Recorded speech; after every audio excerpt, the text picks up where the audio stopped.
नमस्कार दोस्तों, स्वागत है एग्जाम एलिट के इस शानदार प्लेटफॉर्म पे। और आज हम बात करने जा रहे हैं एजुकेशन से संबंधित जो भी प्रोविजंस है, बिहार सरकार के जो ऑफिशियल गैजेट क्या कहता है। जो आपका जो अपकमिंग जो एग्ज़ाम है, खास करके बीपीएससी का, उसमें हमें रिजर्वेशन के लिए किस तरीके से डॉक्यूमेंट बनानी चाहिए और उसकी क्या टाइम ड्यूरेशन होगा। अब पूरी ऑफिशियल बात करूँगा, ये नहीं कि अपने मन से। बहुत सारे चैनल पे बहुत सारी चीज़ बता रहे हैं और आपको एक चीज़ बता देता हूँ, इस डॉक्यूमेंट की वजह से आपका हर एक साल बहुत सारे फॉर्म रिजेक्ट होता है। साथ ही साथ अगर आप मेंस दे देते हैं या इंटरव्यू में भी आपको प्रॉब्लम होता है, बस एक गलती आपकी ये होता है कि आपने जो क्राइटेरिया है, जो निर्देश है, उसको बस फुलफिल नहीं किया। इस वजह से आपका बहुत सारे प्रॉब्लम होता है। जब ऐसी बात है तो आज हम पूरे डिटेल में समझते हैं और जानते हैं कि आपको कब, किस डेट का और कितने सालों का आपको ज़रूरत होगा आपका डॉक्यूमेंट, जिससे कि आप आरक्षण का लाभ ले सकते हैं, चाहे ईडब्ल्यूएस हो, चाहे एससी हो, एसटी हो, ओबीसी हो। सारे के बारे में आज बात करते हैं। तो हम जो डॉक्यूमेंट आपको दिखाएंगे, ये बिहार से ऑफिशियल डॉक्यूमेंट है, इसके हिसाब पे क्या बोला गया है। राइट, चलिए वन बाय वन समझते हैं सारी चीज़ें, आपको सारी चीज़ समझाने का प्रयास करते हैं। तो सबसे पहले हम बात करते हैं कि यहाँ पे आप देखेंगे ना कि ये पहला जो कि नंबर है, ये पहला वाला, इसमें ये बात बोला गया कि व्यक्ति विशेष की जाति निर्धारण उसके पिता की जाति के आधार पे होता है, न कि पति के जाति के आधार पे। यानी यहाँ पे अगर कोई फीमेल है, ठीक है, अगर वो शादी करता है, मान के चलिए एससी या एसटी कम्युनिटी में शादी कर लेता है, तो उस समय उसका जाति जो देखा जाएगा महिला की, वो देखा जाएगा उसकी पिता की क्या जाति था, ना कि उसकी पति के जाति। तो आपको इंश्योर करना है कि आप इस तरह की गलती कुछ भी नहीं करेंगे। राइट, तो यहाँ पे सबसे पहला ये है कि किसी भी जाति के निर्धारण जो होता है उसके पिता की जाति के आधार पर होता है, ना कि उसके पति के आधार पे की जाती है। ये पहला ऑफिशियल गैजेट। राइट, इसका ये चीज़ इसलिए बनाया गया ताकि आप मिसयूज ना कर सके। बहुत सारे ऐसे केस भी होते हैं जिसमें कि रिजर्वेशन के बेनिफिट उठाने के लिए लोग जनरल से एससी एसटी ओबीसी में शादी करते हैं, फिर वहाँ पे डिवोर्स भी कर सकते हैं। इसलिए ये चीज़ें आपको पता होना चाहिए। साथ ही साथ आपको बता देता हूँ कि देखिए, जाति प्रमाण पत्र जो होता है, जाति प्रमाण पत्र की वैधता हमेशा बनी रहती है। ये आपको बार बार बनाने की कोई ज़रूरत नहीं है। जाति प्रमाण पत्र, तो बहुत सारे लोग का मन में क्वेश्चन ये था कि जो बीपीएससी जो एग्ज़ाम जो 72 वाला, इसमें क्या जाति प्रमाण पत्र मुझे दोबारा से बनवानी चाहिए। देखिए, अगर आपके पास बना हुआ है, अगर आपके पास जाति प्रमाण पत्र बना हुआ है, चाहे एससी का, एसटी का, ओबीसी का, ईडब्ल्यूएस का, तो आपको ये बार बार बनाने की कोई ज़रूरत नहीं होती है। राइट, उसके बाद में एक क्वेश्चन था अस्थायी प्रमाण पत्र से संबंधित। तो देखिए, अस्थायी आवास प्रमाण पत्र की वैधता ये भी हमेशा के लिए बनी होती है। ये भी हमेशा के लिए बनी होती है। आपको हर एक साल, हर एक 6 महीने में बनाने की कोई ज़रूरत नहीं होता है। इसीलिए जो आपका जो आवासीय प्रमाण पत्र, उसकी वैलिडिटी हमेशा बनी रहती है।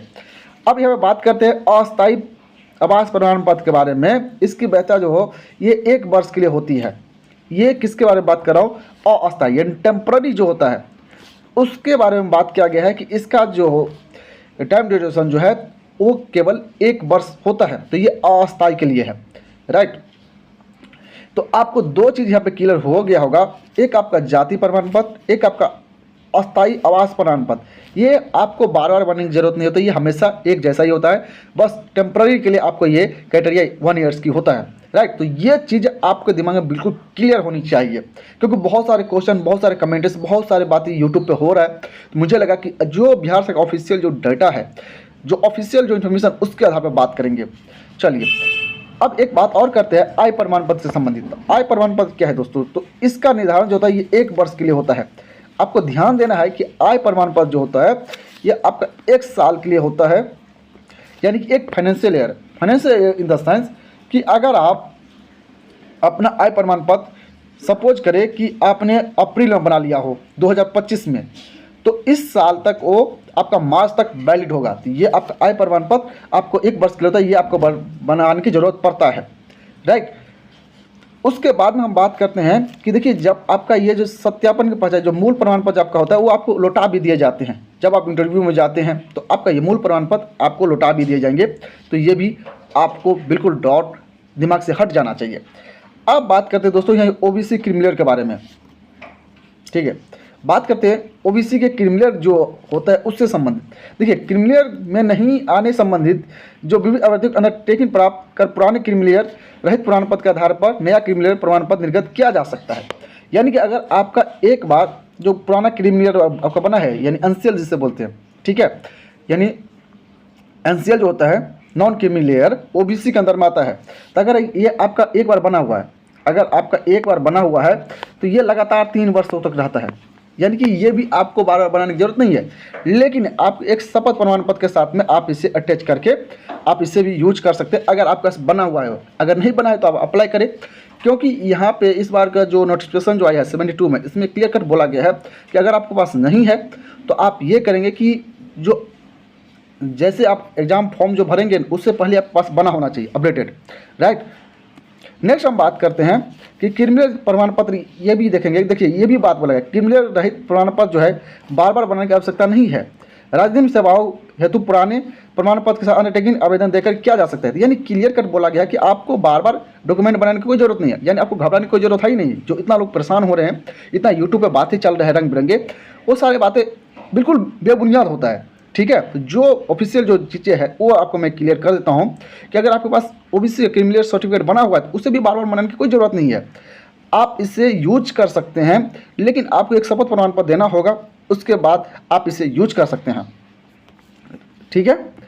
अब बात करते हैं कि जो राजनीतिक सेवाओं में मूल निवासी का आरक्षण तय होता है, यानी कि अगर आप राज्य के मूल निवासी हैं तभी आपका आरक्षण मिलता है, ये आपको पता होनी चाहिए।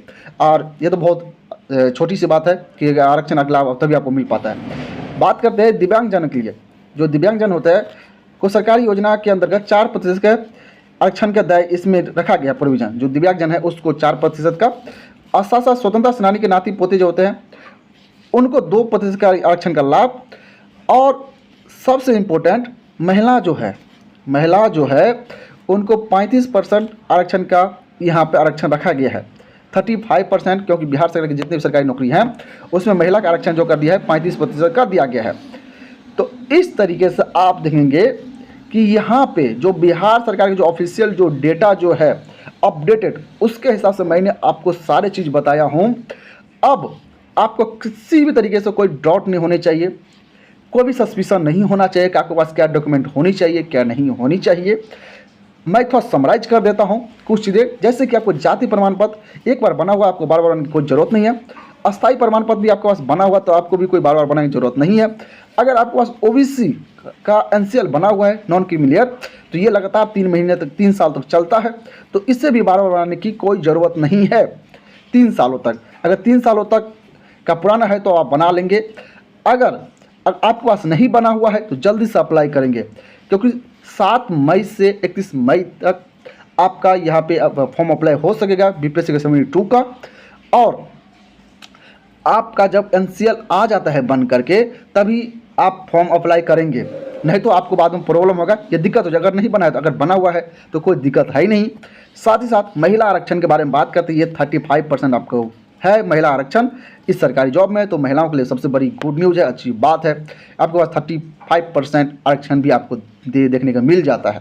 तो दोस्तों, इस तरीके से यहाँ पे मैंने कोशिश किया कि जितने भी खासकर आरक्षण संबंधी जो भी डॉक्यूमेंटेशन, जो भी डाउट्स, जो भी सस्पिशन, जिसके वजह से रिजेक्शन भी आपको देखने को मिलते हैं इन फ्यूचर, तो वो सारे डाउट क्लियर किया जा सके। और ये मैं नहीं बोल रहा हूँ, ये बिहार सरकार का ऑफिशियल डेटा बोल रहा है, राइट। सो आई होप आपका कोई क्लियर, कोई डाउट नहीं होनी चाहिए। तो मेक श्योर अगर आपको वीडियो पसंद है तो वीडियो को लाइक कर सकते हैं, दोस्तों शेयर भी कर सकते हैं। आज चैनल को जरूर सब्सक्राइब करें, सो दैट हमारी जो आने वाली वीडियो है उसकी भी अपडेट आपको टाइम टाइम मिलते रहे। चलिए मिलेंगे नेक्स्ट वीडियो, तो गुड बाय, टेक केयर, पढ़ाई करते रहिए।